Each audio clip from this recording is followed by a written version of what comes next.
Hello there, and welcome to the very first session, which we're going to be doing for parents and anyone interested in the health of children, to actually find out how during this winter we're going to be able to look after our children better, what to do when they become ill, where we should take them. Should we take them to A&E? Should we take them to our GP? Phone 111. So many problems occurring. So many people are confused. Hopefully this hour will be really helpful in helping people and you all to be able to understand what the best way of dealing with children when they're ill. So just to introduce myself, I'm Dr. William Bird. For some of you who may have phoned up West Call, you may have been unfortunate to get hold of me. I'm one of the doctors who deal both on the phone, and you may have seen me at the Royal Berks Hospital. And so I do the out of hours, which really runs from 6:30 in the evening all the way through to 8 o'clock in the morning when your GP opens, and all the way through weekends and bank holidays. So this is really good bread and butter stuff that I've been dealing with for 30 years as a GP. And then I'm really, really delighted, because I know how busy he is, that we've got Dr. Hussain, who is one of the paediatricians at the Royal Berks.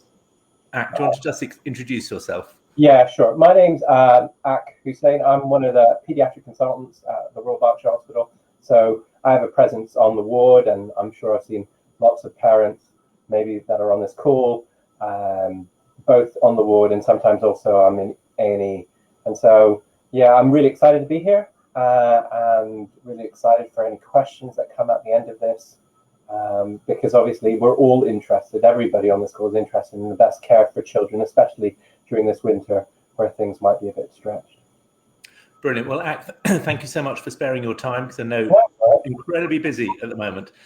So the really important thing is that we want you to interact as much as possible. So we're going to go through a quick presentation on three of the things that most are common when people come or phone up.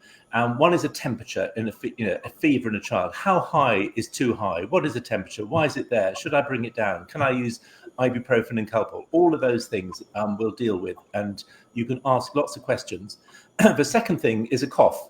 So children, obviously, during COVID, there's always a worry that the cough is COVID, but there are other causes of cough. Most of them are absolutely fine and harmless, but we'll go through what to look out for in a cough, and actually then in earache as well, because earache is one of the most distressing things if you're a parent. It always tends to get worse at night, and obviously the worry is, is there some damage going on in the ear? Should I be giving antibiotics? Why is my GP not giving antibiotics for an ear infection when he said there is one? So lots of things there to talk about. So absolutely important that you send your questions. Hopefully we've got it all sorted out, but you can just leave questions there in the chat so that we can answer them after the presentation and get through it. So we're going to do a kind of double act as we go through, and going to hopefully keep it very straightforward, because it is so complicated that sometimes it can appear almost too difficult to kind of work out when and where you should be taking. So hopefully you can see that. And I'm going to just start by just saying this is all about how to look after your child when they're unwell, what to look out for to make sure that you don't miss something where they're seriously ill, but also if they're not seriously ill, what can you do at home to look after them and actually giving confidence so that you know when the best time is to call 111 or go to A&E. So, Ak, I would just like you to just describe what is a fever? Why does a child produce a fever, and what's it for? So a fever is your body's natural response to an infection. So I think it summarizes it in the slide, but it's worth going through it. Your body produces a temperature to fight off the infection as part of the fight. And so a temperature in a way is a good thing. It's a good thing for children to have when they have an infection, and people who don't mount much of a temperature, you could argue that they're not fighting the infection as well. So it is, in a way, a good thing, but it's also a sign that there is an infection, and that is obviously a big cause for worry when your child has that. What's the definition of temperature? I leave that. So anything above 37.5 is designated a temperature, really, but it all depends on which method you use to detect it. As we'll go on in the future slides, what's really important, I think, is not getting too fixated on the degree of temperature, but more to look at what your child is doing if they do have a temperature, because that, in a way, is more important. Good, thanks very much. So it's actually quite reassuring to know that the temperature is there as a natural way of fighting an infection, and it's completely normal and natural. So that, I think, is a really important thing to come across. So one of the things that when a child does have a temperature is that you must kind of give them more to drink than they would normally get, because they're going to, first of all, probably not want to drink quite so much, but also they'll be probably getting rid of more water and fluid from their body, and therefore they can become a bit more dehydrated. So for a child, when they've got nappies, the nappies should always be wet or damp. And for an older child, the urine should be a kind of palish color. So we really don't want to see too much of the not being able to take fluids. We want to see that child drink as much as possible. And one of the things that will come across later is that if your child really is not drinking, that's one of the real red flags. It's a really simple measure. Your child is not drinking all the way through the day. Perhaps the nappies are drier, perhaps the urine is darker. That really is a sign that we probably want to know about it.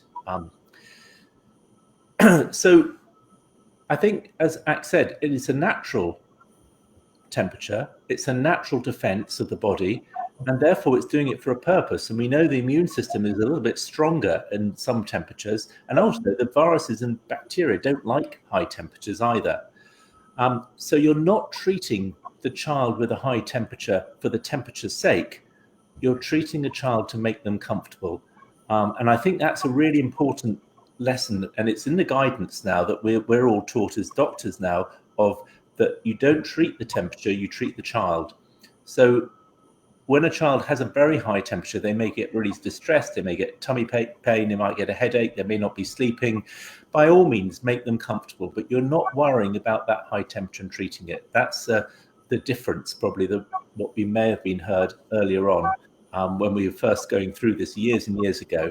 It has slightly changed. Ak, what shouldn't you be doing? You know, what are the things that people do, and you kind of have to correct them gently to say that's probably not the best thing? So again, the slide highlights it perfectly. But a while ago, when I first started pediatrics, there was a suggestion that cooling children down when they had a temperature was a good thing, but that has been shown to be incorrect. And now what we do, because what happened, so we used to say maybe you can sponge them down. We used to say, sometimes we used to say put them in a bath, but we do not say that anymore.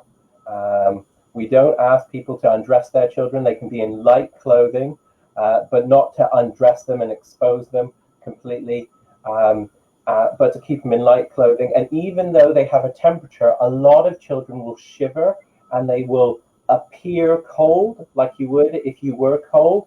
So they'll shiver and they'll ask for more blankets, possibly if they're old enough. What we would advise is a light blanket, because we want people to be comfortable. but we wouldn't kind of pile them on, and we wouldn't either, on the opposite side, put them in a cold bath or anything like that. We want the temperature to stay, but we don't want to accelerate the process by putting on blankets and stuff like that, because then you're not leaving it up to the body, you're intervening. So essentially, light clothes and maybe a light blanket, and that's what we advise. Brilliant. Thanks very much indeed. So yes, things are changing all the time in advice, which is why it's quite confusing. Often, we all hear of Calpol, we all hear of Nurofen, but is that because they're the best? Well, not really, because it's actually the paracetamol and the ibuprofen that are the ones that it really matters, and that's the generic name for them. So if you look at the prices here, you can actually see there's quite a big difference. And if you've got lots of children in your family and you're having to give Calpol or Nurofen to keep them comfortable for pain, etc., and to make them, when they have a temperature, to keep that comfort, then you could be spending quite a lot of money. So this is just to say you don't actually need to have expensive brands. They're all the same, and you can go for the more cheap brands absolutely fine without any problems at all. So that may just be a little bit reassuring for some of you who are starting to spend quite a lot of money on those products. So as far as we're concerned in Westcall, which would be the area where you'll be coming to, you call the GP, and this is just probably the bit in the presentation which people kind of have to grapple with, because there are lots of numbers here. So if your child is under 3 months old with a temperature over 38, that is quite a worry. And I think I'll ask Ak in a minute whether he thinks that would be just a call to the GP or call to 111 or to go to A&E. But a child under 3 months with a temperature, and it is about 38, we are more concerned about because things can change more quickly. Ak, what would you say about that one? Would you say that's a 111 call, or would you want to see them a bit quicker? It depends on the child. I think 111 will, I'm not sure about the algorithm that 111 uses, but I think they'll have a low threshold for them to be seen by us in the hospital, if that's a true temperature of above 38. And like you said, things can change relatively quickly, especially for the young kids under the age of 3 months. Brilliant, thanks a lot. And certainly in children aged 3 to 6 months, it's kind of similar, but a slightly higher temperature of 39. And it really does depend also at that age, probably what the child is like. If they're really quite floppy, we've got cold hands and feet, and you've been struggling to get any fluids into them, yeah, that's something we absolutely need to see very quickly. If they're still quite, good drinking, etc., then that can wait. But these two are in the NICE guidelines. In other words, they're the government guidelines that we all go by, that a temperature over 38 and under 3 months and a temperature over 39 in a 3 to 6 month old are the ones which are very much a red flag, as we call. The other thing, as we said before, is if they're drinking less than half their usual amount of fluids, if they're just not themselves, and this is really, as a mum or dad, you get to know your child is not very well, it's just not behaving as normal, but you're in a way that you're quite worried about it. And that instinct that you have is really important. It's better than all the algorithms put together.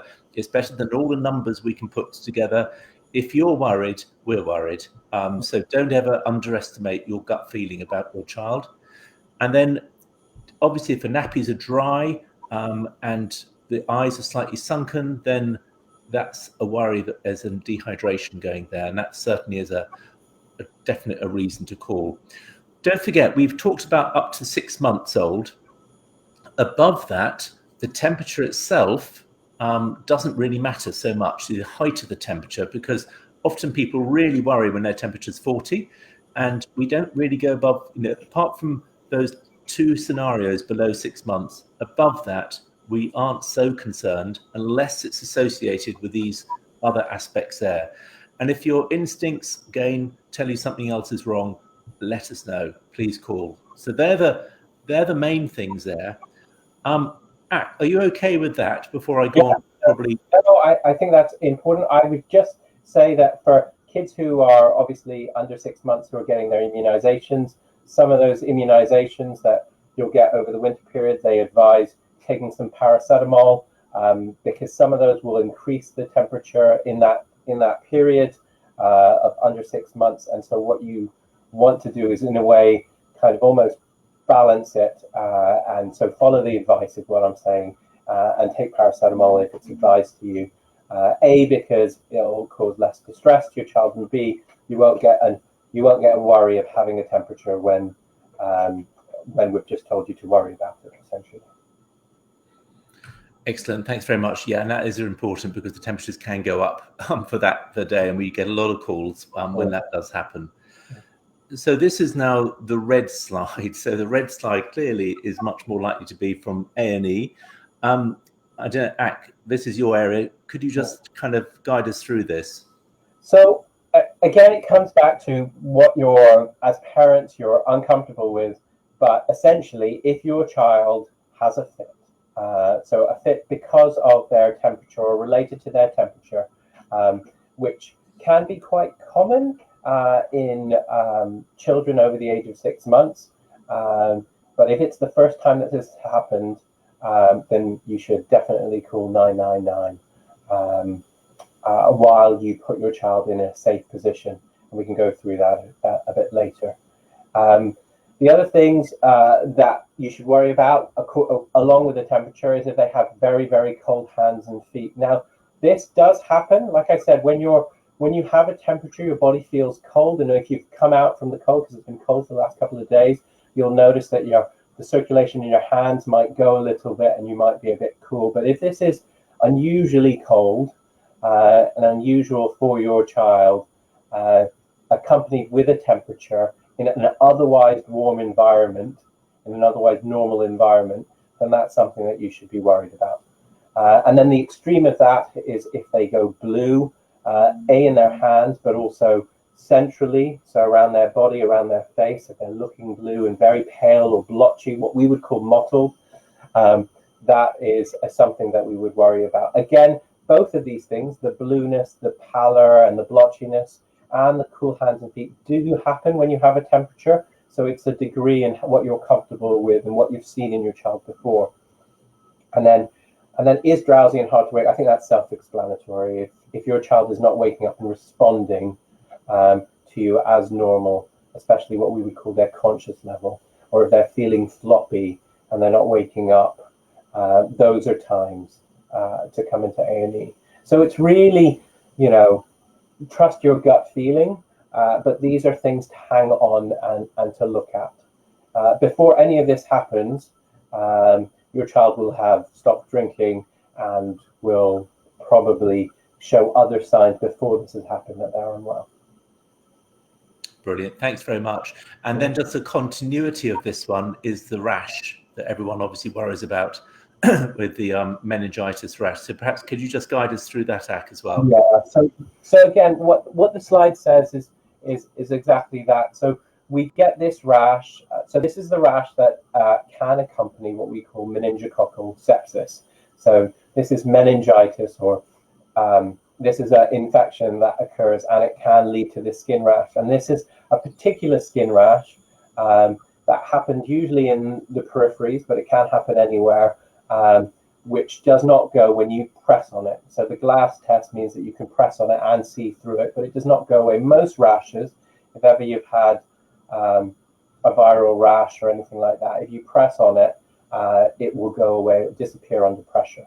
This does not. Now, what I do want to say is that the most common reason for this rash is probably a viral infection that you don't have to worry about. But this is definitely the most dangerous consequence of it. So if it does happen in conjunction with a temperature, you should waste no time either dialing 999 or coming to A&E. Brilliant. Thanks very much. Thanks, Ak. So that's the temperature. And I think the temperature, the takeaway message is that a temperature is a natural fight for the infection. Actually, the bacteria and viruses hate the high temperature and they get killed off. The immunity loves the high temperature, so it gets better. So in fact, a high temperature is actually good news for your child in fighting the infection. Unfortunately, it makes them feel a bit grumpy and unwell, which is why we've always brought it down. But actually in itself, it's not a major problem at all, and therefore the advice is to treat the child, not so much the temperature. So the next thing is a cough, and clearly a cough can be quite distressing for the parent as well as the child, and really people are saying, does this mean my child has got a chest infection? How can I tell between a child who's coughing because of the virus and because of a chest infection?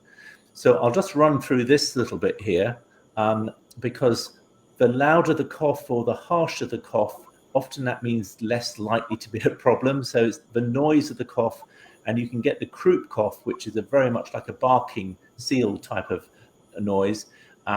So most of the time, these loud coughs are probably from viruses, and most coughs are viruses, particularly when the mucus is running down the back of the throat, and that's why at night time it can be bad. Of course, it can also be related to asthma and other aspects as well. So if your child is okay, no temperature, drinking well, alert, then the chances of it being a chest infection are extremely unlikely, and you shouldn't need to worry too much there at all. Even if it's sounding quite loud, it's really bad, it's keeping them awake at night, it's keeping you awake at night, you don't need to worry for most of the time of coughs. And that's that drinking again. That's one of the best barometers of understanding, is my child unwell or well? If they're drinking fine, and even if they're eating fine, you really are unlikely to have an ill child. So from our point of view, if that cough just keeps going and doesn't seem to have stopped, and we put 3 weeks, that's a long time, because very often virus infections give you a cough, and then you get a residual cough, which can happen in COVID for a long time. Up to 3 weeks is still considered normal. After 3 weeks, you want to find out what's going on. Is this asthma? Is this some other problem that's going on? If the temperature is high and they're breathing fast, particularly or they're hot to touch, then obviously there could be a chest infection. Now, the only thing to mention about that is that when the temperature goes up in younger children, their breathing rate goes faster anyway, because they're trying to cool down a little bit. They're trying to get that temperature down. So the panting almost of a child with a high temperature can be normal, but it's very hard to differentiate. So again, if you've got that feeling the temperature's high, the breathing rate is high, and you just feel there's something wrong, by all means, that's when you should call 111 and the GP. And if it's continuing to get worse at night, and they really are starting to use the muscles and the indentation in the chest, that means it may well be either asthma or croup, and that would be a good chance to catch up with the GP to find out what's going on here. Do they need inhalers, etc. And that obviously depends on the age of the child. I think, could you go through the earache, because this is the one we see a lot of, and it's clearly worrying a lot of people. Yes, can I just say one little thing about chest infections, just to reiterate what you said in a way. We see a lot of children who obviously have viral infections or chest issues, and then they clear up, and that residual cough, like you said, it can last 3 weeks. We sometimes see it for 4 or 5 or even 6 weeks. But like you said, children's temperatures don't go up during that time. They're otherwise well, and the cough particularly can be quite problematic at night. The key, like you said again, is feeding, because most parents maybe aren't used to watching or seeing their child's chest, and they're not quite sure what any of that means. But if they do have a chest infection, before any of that happens, usually what happens is their feeding goes off, their drinking goes off, and so that gives you a really good sign that there's something not awry, and that, as you said already in your talk. So yes, so then I can go to the next one. Brilliant. No, that's really helpful. Thanks very much. So perhaps you could just go through the earache things and sort of guide people through that. Yes. So we don't see a huge amount of earaches, thankfully, in A&E or on the pediatric ward, because I think primary care deal with it and maybe parents at home deal with it. But it is a very, very common occurrence that happens, and it can happen essentially when there is a blockage around your ear. So when you go into an airport, if you've been on an airplane or anything like that, and you get that popping sensation in your ears, It's due to a tube that kind of comes down to the back of your throat, and that can get blocked up, especially with infections. Now, ear infections can last a couple of days, but usually almost up to a week. They can be quite painful, but in the vast majority, they are self-limiting, and by that I mean they clear up on their own, and they just need essentially you to treat the pain, and there might be a mild temperature associated with it, but to treat the pain with either ibuprofen or paracetamol, and most of it will clear up on its own. Did you want me to say anything else?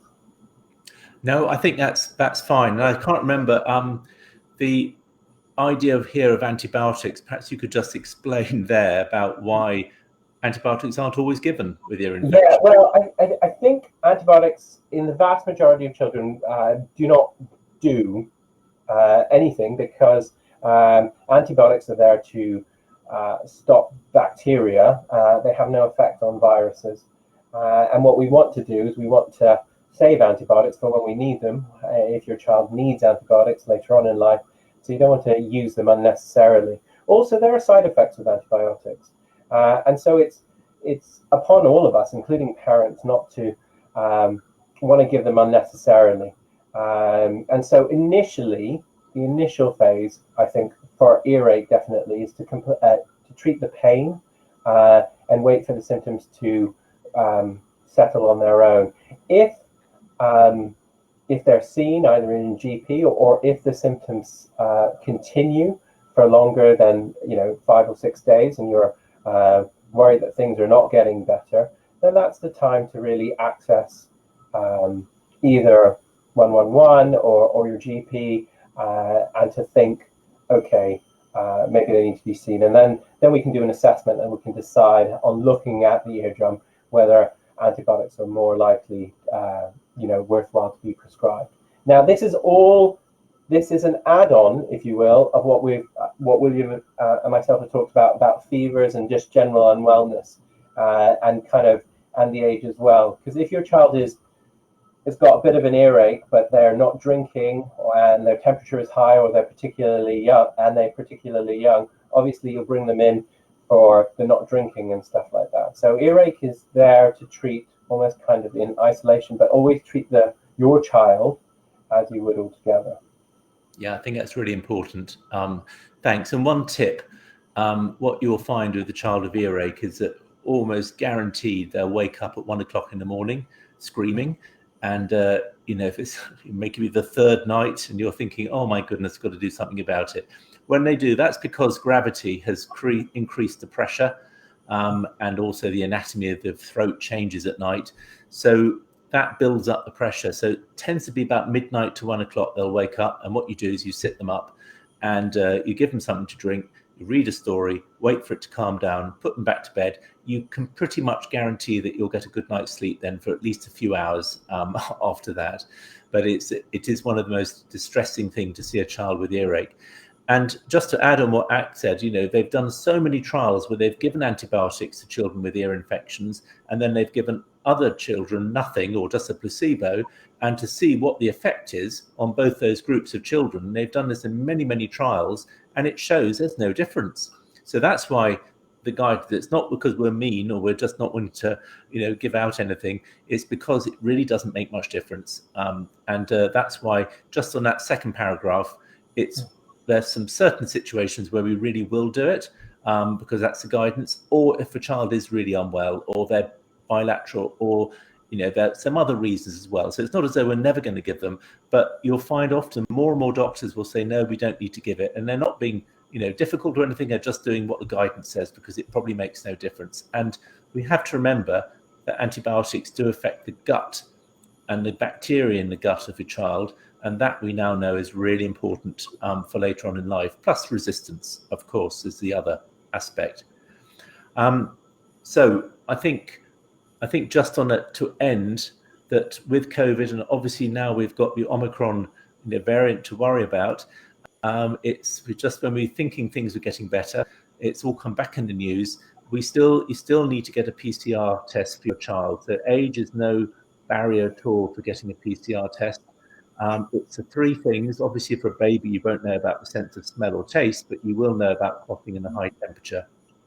And when you come to Westcall, any child that has a temperature, even if you've had a PCR test or you've had a lateral flow test, we'll be seeing isolation. So if you are going to Westcall in the Royal Berks or in Newbury and you're worried about catching COVID, we are separating those two groups off, but it may mean that you have to go into a separate room if you've got a temperature. So we'd still encourage you to get a test done, even though we know for most children, COVID really isn't a problem at all. And it's not because we're worried about the COVID on the child, it's about the fact that they can become infectious to people around.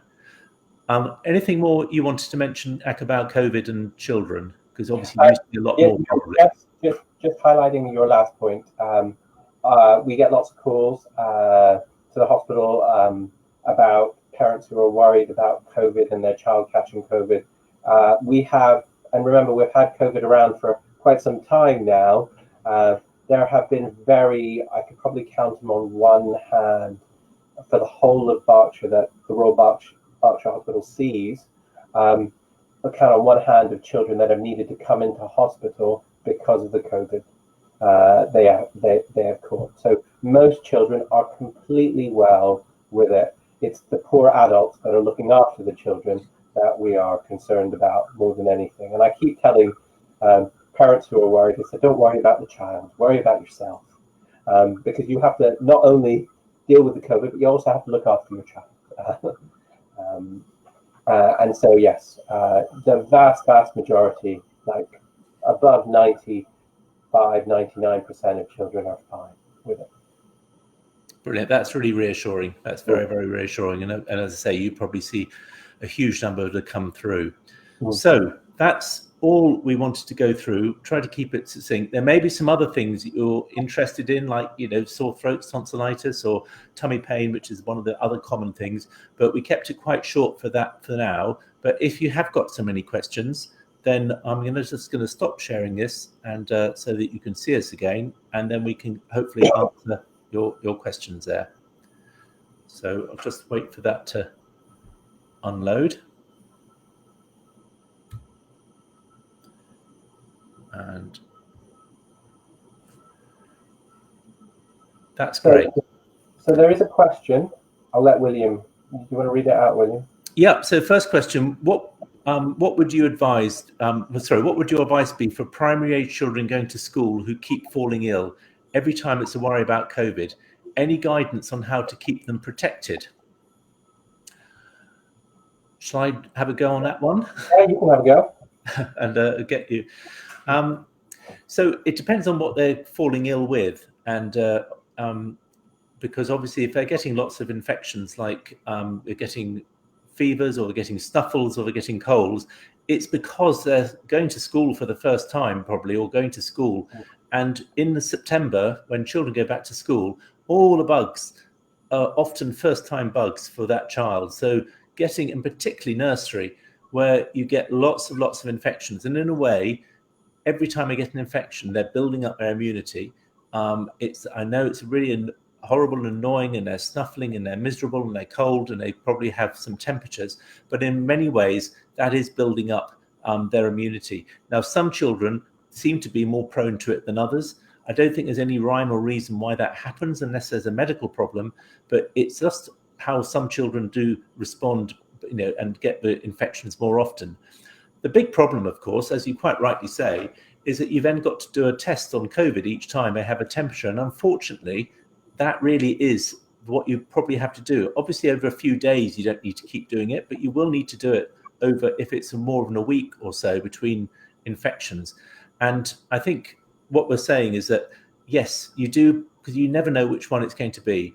So keeping them protected, it's really all the things that keep the immune system good. So that is early nights as much as possible, making sure they're drinking plenty, giving them a really good diet of fresh vegetables, and making sure they've got all a good healthy diet, and then exercise, which is my real kind of passion there for children. The more they're running around outside, and we know that also adds a little bit of strength to the immune system. If they're outside running around, that boosts the immune system hugely and will make them better. So often people try and keep them indoors to protect them. Actually, what we should be doing is being outdoors a lot more. Ak, you got? No, I have nothing to add to that, actually. Yeah, I think you covered everything that I was going to say.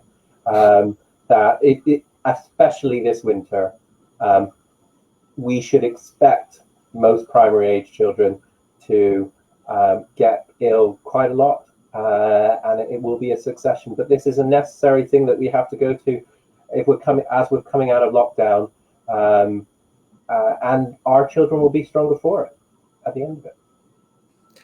Good. I think this was on for you actually, Ak, because it's a very common question, and I think you must be getting it as well. So should we worry if the temperature doesn't come down after giving paracetamol and ibuprofen alternatively?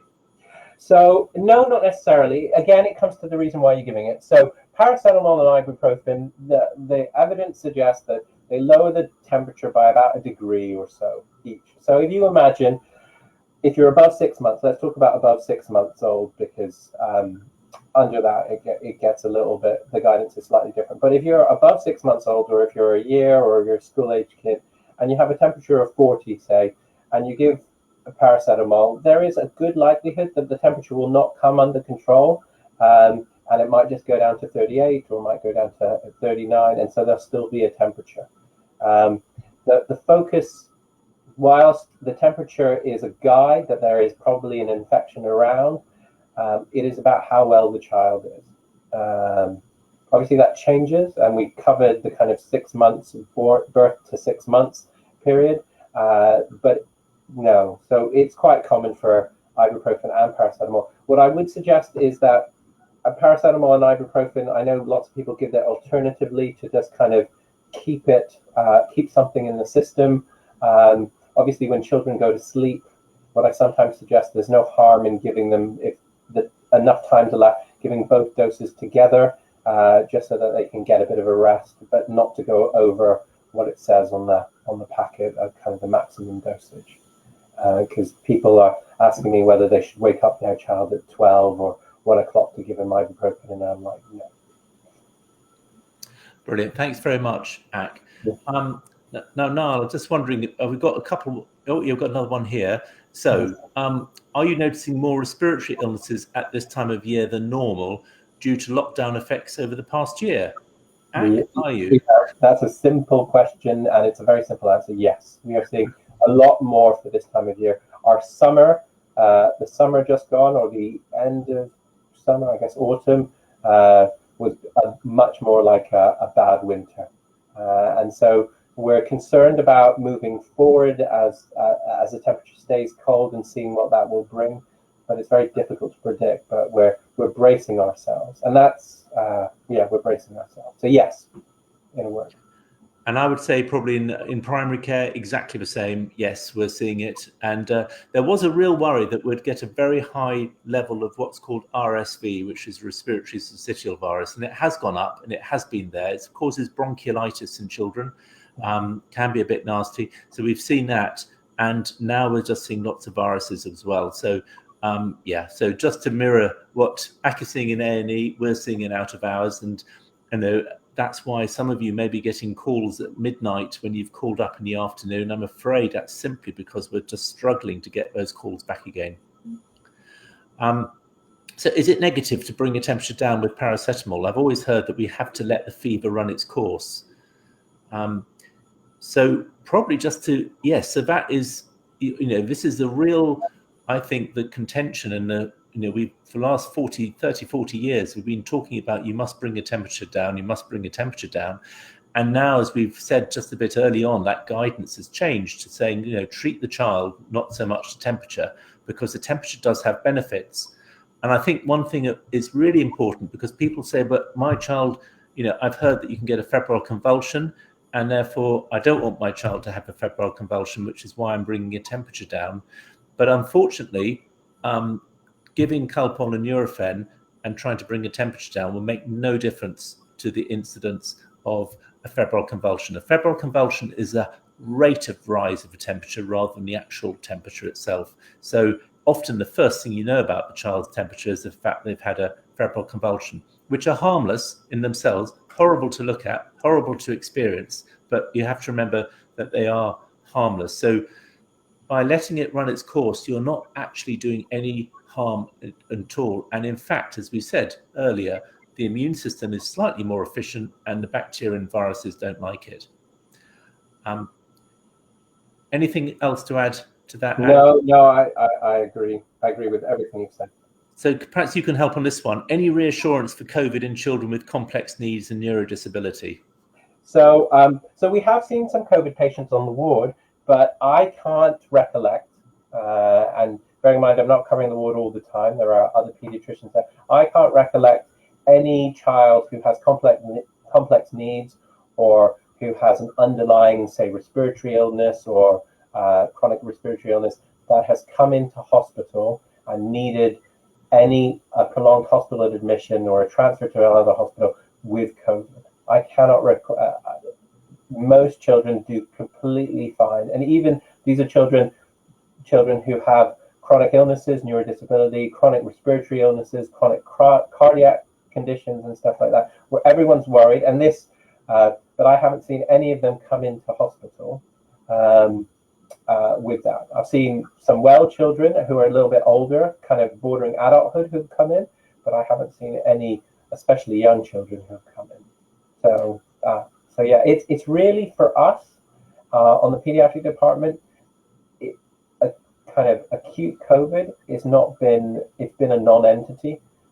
We haven't seen it in the pediatric population or in the hospital. Obviously, it might have happened, happens in schools and it stays out in the community, and maybe people come into A&E, but we haven't seen it on the hospital for any prolonged period of time with sick children. That's really good to know, actually, and I actually wasn't quite sure. I wouldn't have had the confidence to answer that question. You see it very much more, but I think that reassurance that actually COVID, even with children with severe disability and cardiac problems and respiratory problems, even haven't had that that concern warranted, which is very reassuring. And I think that's something I can certainly make sure other parents know. Yes, so 5-month-old with a blocked nose and trouble sleeping at night. This is a problem, and it is a problem because very often when you've got a blocked nose, the child is got an infection which is going on. It can go on for a very long time as well, and it can be one infection after another. Now, the thing not to do is to give decongestants. So although it probably will say on the packet when you get it in the chemist, they probably won't give it to you. And the reason is that those decongestants can work brilliantly for a short while, and then there's a rebound effect where it gets even worse afterwards. Plus, they've got some pretty powerful chemicals in them, adrenaline-like things, which are probably not ideal for children in the first place. So that certainly is not to give those. So what you can give is, first of all, make sure the room is actually quite moist, because you want to keep it kind of liquidy rather than it going hard and crusty. So making sure there's enough moisture in the room. And then also the other thing is to make sure that you can put some saline drops in the nose, and that can sometimes make them sneeze and help clear it as well. But there's not much else you can really do. The position of the child can be slightly changed to being on their side if they're very young. But I think as far as one concerned, it's just one of those nuisance things rather than a problem. And obviously it will clear up later. So just on the thing, I'm just trying to get this one. Hang on, I'm gonna. So this one is a tricky one. It says maybe too detailed, but let me know if you need to filter out. My daughter has a diagnosis of focal epilepsy and is on medication.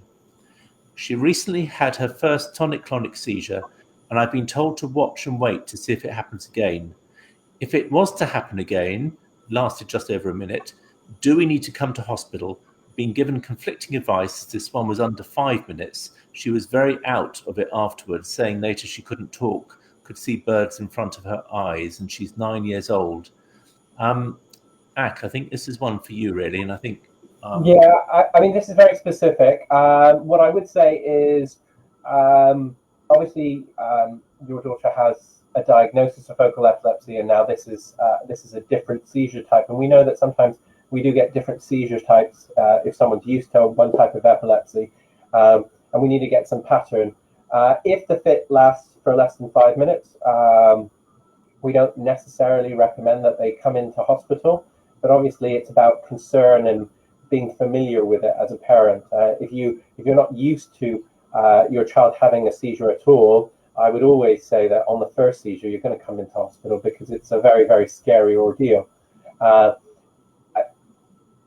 not, in this case, what I would suggest is to wait for the next one, as you've been told. And if she does have another one, then your options are to contact if she recovers and it's a short seizure, I would try and get in contact with whoever looks after her epilepsy, and usually there are community nurses or the pediatricians or whoever is looking after them can get in touch with you within a couple of days to see if there needs to be a change of medication. And even if you do change those medications based on what's happening or the changes that are happening, those changes will take a long time.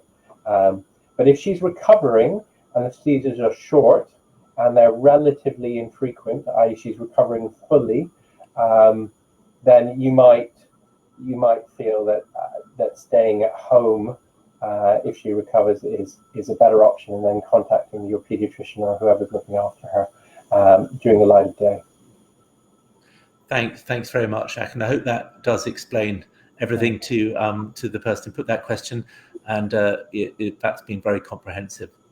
So another one here about a toddler with sudden onset of cough, isolated symptom with a good response when exposed to cold air. So I mean, I'm assuming that means it gets a bit better. Home treatment or GP contact? Well, I think I can probably take that one and just say absolutely that is absolutely fine to keep at home. So there's nothing there, no red flags at all. Even if there was a slight temperature and the child was well and drinking and eating well, I wouldn't still worry about it. It's, as we said earlier, the big sign is that the child becomes much more floppy, doesn't want to drink very much, respiratory rate, in other words, their breathing rate goes up a bit. And actually that exposure to cold air, which actually improves things, probably means it's unlikely to be asthma. Can't say that for sure, but usually cold air can make the asthma cough a little bit worse. In fact, most coughs, it tends to make a bit worse. So absolutely keep at home.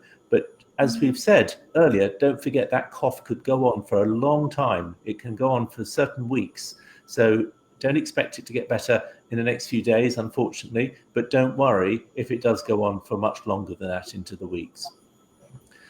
Ak, are you a fan of multivitamin tablets for children? I was very bad at giving them to my own children, but I don't know. If a child has a deficiency, i.e. they are really not eating very well, then possibly they could help.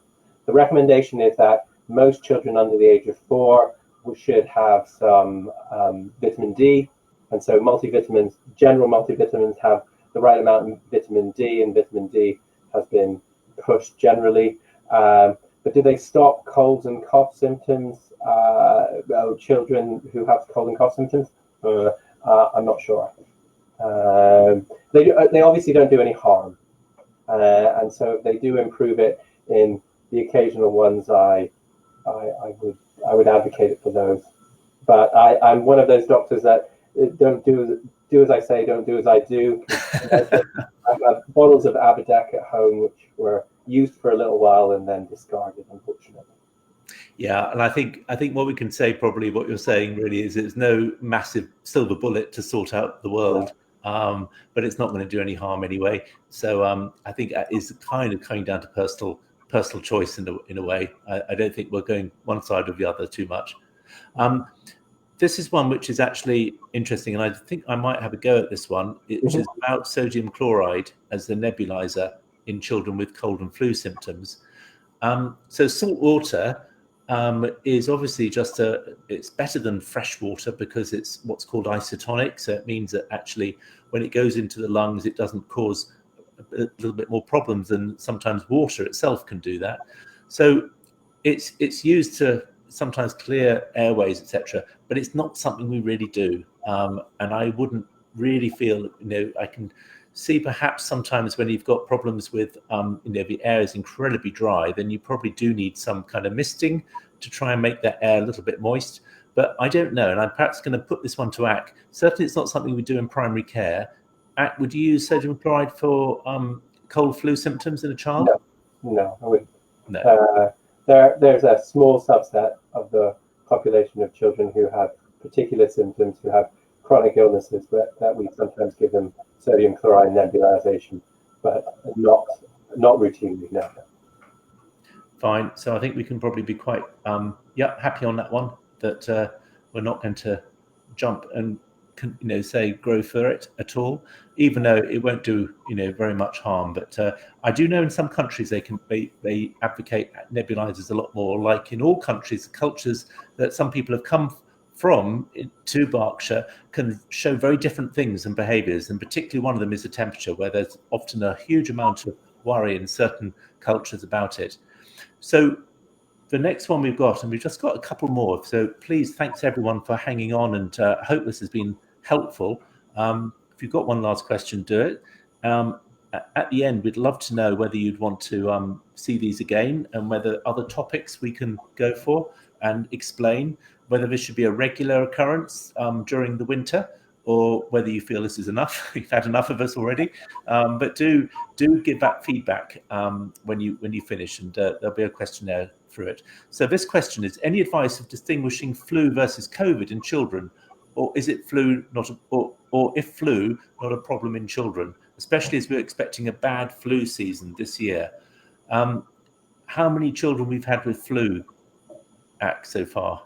I actually don't know the number. I haven't seen that many. I know we're testing for it, but I haven't seen that many. I know COVID is extremely well in the hospital. We haven't seen any. So, and I know we test for it when they come in. So I think the numbers are quite small. But is there any help in distinguishing flu from COVID? I guess the only real way is to get tested. And as all children who have symptoms have to get tested for COVID, because of school and various things like that. And if it's not COVID, then it's likely to be flu. But the symptoms they go on top of each other in a way, and they're very similar in their symptomology sometimes. So I think it's very difficult to distinguish or differentiate the two, but other than with the test, really.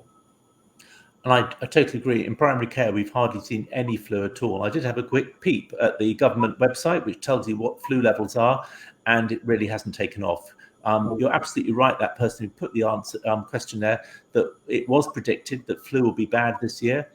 For every week that goes past, the height of flu is likely to be less likely to be a problem year. So it's about now. If we suddenly started to see a big rise in flu now, that would be not great news. But if it's in a week's time or a week after that, every week past that gets more optimistic that we won't see a big flu. So so let's hope that's not going to be a problem. And finally, is it normal for a child who's aged 4 years old without a cold be breathing mostly through their mouth? I think that's a pediatrician one. So the answer is no. I don't think. I think the answer is no. You'd expect most kids to breathe through their nose most of the time. Sometimes kids do snore and snore through their mouth, but if they're doing that during the day and you find, and if they're 4, then I guess they can communicate and say that their nose is blocked. And that's been happening for a long time, then you really need to, I guess we need to look into it. It might be that they're just blocked, congested, and they need something, maybe some simple remedies to get a hold of that. But I would definitely get that looked into in a kind of routine fashion, either by your GP or whoever. Brilliant. Thanks very much for that, Ak. And actually, we have got one last one. So if you can hang on there, that'd be brilliant. 2-year-old with continuous chest infections, 6 to 8 weeks since October last year. So that's now a whole year. Last 2 occasions admitted to WPH on oxygen. Where's WPH? Is that Wexham Park, of course. Yeah, on oxygen, as not able to keep levels above 86, 5 days each visit. Should we be under paediatrician or just continue management with GP every time that she has become unwell? So what's your thoughts on that one? I think that's a very difficult one, because I don't obviously need to know the specifics of each case, but it isn't uncommon for children of the age of 2 to be in that subset that requires multiple kind of admissions for a little bit of oxygen. And so we see a lot of kids who have kind of a viral induced wheeze, and maybe that was it, with maybe a little bit of a chest infection, but viral induced wheeze. And those children do need a little bit of oxygen sometimes, and they do need some inhalers. What I notice mostly about children too is that 2 and 3 can be quite problematic, but then as they get a little bit older, as they get stronger, they inevitably or invariably grow out of it by the time they kind of are approaching school. I guess it depends on the pattern. This is a very uncommon time for us. We're seeing a lot of kids just being exposed. I mean, if you're 2, that means you've just really been exposed to the wide world and kind of started mixing possibly. And so we do see quite a run of infections. So you could initially be seen by your GP, but if it continues, and it continues to continue over the winter time, then it wouldn't hurt to see a paediatrician. It wouldn't hurt to see a paediatrician now. Brilliant. Thanks very much indeed, and thanks to everyone for all your questions. They're fantastic response, and really good wide-ranging questions. I hope that answering the questions and the presentation helped everyone who's listening to probably feel a bit more confident in when what's going on with the fever in a child, when to go to A&E, when not to, when to phone 111, when not to. As you know, we're all under huge pressure. That doesn't mean we don't want to see you if it's needed, but if you can keep your child at home and look after them, and sometimes just waiting a few hours, some of the symptoms can get better quite quickly. If you can just hang on a little bit, that really does make a big difference to us. So again, thank you for all the support, and also for Niall behind the scenes there, who's helped organise all this. But thank you, Ak, very much for taking time out. Obviously a very busy day. And then please answer any questions you get about what you feel is good about this, what you feel is bad. We're doing this as the first time, so we obviously need your input to tell us how to do it for the next time, if you want a next time. Thanks very much indeed, and good night, and hope you're all well, and I hope your children are well as well.